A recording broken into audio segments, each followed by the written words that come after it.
So I'm sitting outside the movie theater, and first off, welcome to Scenic Views. It's been a while. Honestly, it's just been a lot to keep up by myself, and I haven't really had a lot of time to get on it. But there is a new movie that just dropped, or not too long ago, and I finally got a chance to watch it. So just wanted to give my quick thoughts while the thoughts were still fresh in my mind.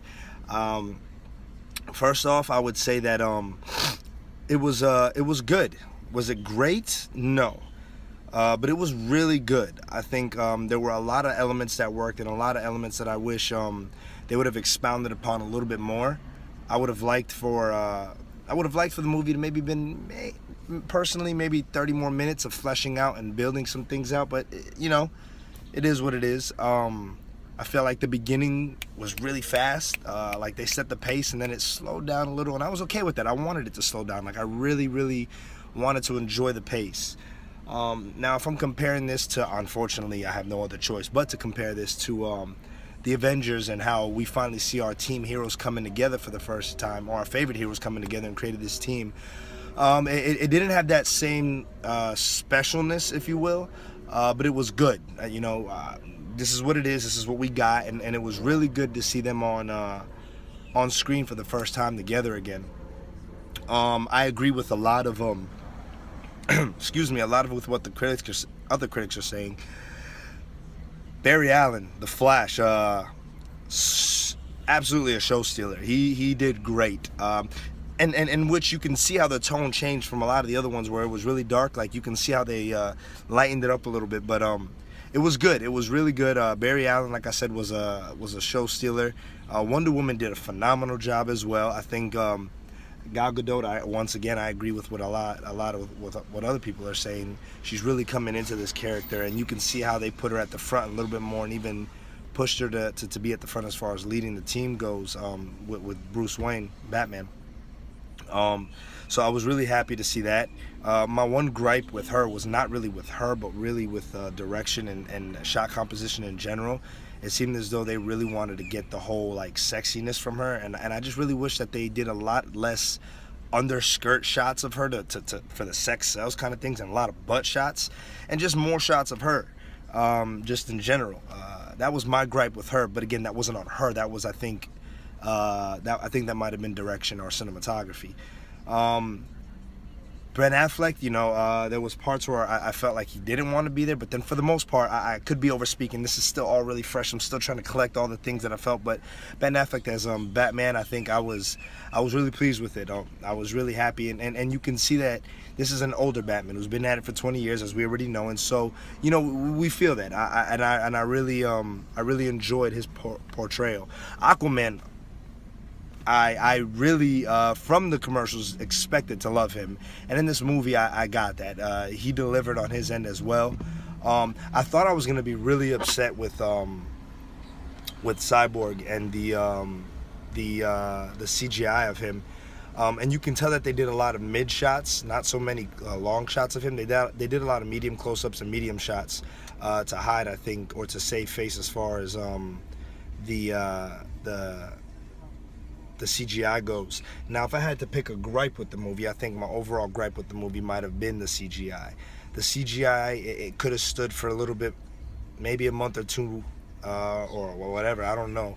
But in my opinion, it could have stood for some more time in the rendering lab.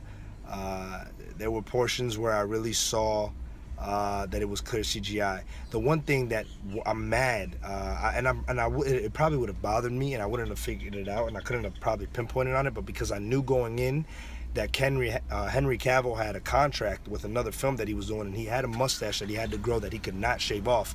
I can distinctly see the CGI on his lip work, and I hated it. I hated a lot. There were times where it was really good, and I wasn't sure if it was gone, and there were times where it was just obvious. And like whoever had that contract with him, guys, just let him be. Like that, it was bad. I prefer Tarkin and Princess Leia CGI over just that lip CGI. It just was not good. But seeing Superman, I mean, this is no spoiler. Seeing Superman come back, it was good. I had some moments where where I had some good laughs. I had some chill moments, almost some teary-eyed moments. But overall, I had fun. I had a lot of fun, and I could say that about this movie for sure. This movie was fun. and it was what you would see their cartoons. What DC is really good for, like their cartoon movies. This was basically a live action of that, which is what took me out of it a little bit, but what kept me in it at the same time, awkwardly enough. So without going into too many spoilers, because I don't really feel like doing a spoiler review right now and really going deep into it, that's as much as I would like to get in. So the direction, you can see that they were, I don't know, I guess for me it seemed as though they were really trying to do the DC cartoon in a live action. And again, not to beat a dead horse, but it took me out and it kept me in all at the same time. So overall, I had a good time. The characters were good. I wish I'd like to see more of them, which is good. That lets me know that I had a good time and that I don't hate it. I want to see more of them. I want to see where they take this. And can I just say that those post-credit scenes, my God, yes. Yes. If you haven't seen the movie, watch it. If for nothing else, and if you hate it, the post-credit scenes, like, yes. I thoroughly enjoyed the post-credit scenes. So overall, on a scale of 1 to 10, I give it about a 3.5 out of 5, which would put it somewhere around a C+ for me. Again, I had a good time. Was it great? Was it like the anticipation? Was it a worthwhile? Did they like earn that team up for me? No, but Warner Brothers, I can see, is really trying to right the ship, and so I'm gonna say that I had fun and that it was good. It was really good. Not great, but it was good, and it's a movie I would recommend and for everybody to watch, and basically you give your own opinion. Me personally, I loved it because I grew up watching this stuff, cartoons, playing with the toys, and it was cool to see them come to life together on the big screen. And you know what? This is the first time, and this is what we got, so whatever. There's no complaining about it. There's no ifs, ands, or buts, or how they could have done better, which there are many ways they could have done better. But overall, I'm gonna say I'm happy. I'm not mad. I went in there with extremely low expectations because I heard a lot of mixed reviews, and from people alike that all critics that I've trusted have been split down the middle. Some really liked it, some didn't. And so I was nervous, and I went in there pessimistic, but I think I walked out feeling like, okay, I didn't waste $9. This was good, and I would recommend it. I would definitely recommend it. If for nothing else, get those box office tickets and those sales up, so we can see where they want to go with this. Because I would really hate for the Warner Brothers team to be reactionary and get, start going in shambles because of low box office. And even if the box office numbers don't go up, I really hope that they still stick to their plan, because it seems like they're doing it justice, no pun intended. They're really righting the ship a little bit, and I'm curious. They've got me. So yeah, that's my review. Thanks for joining, and as always, like, subscribe, share, and we'll see you for the next one.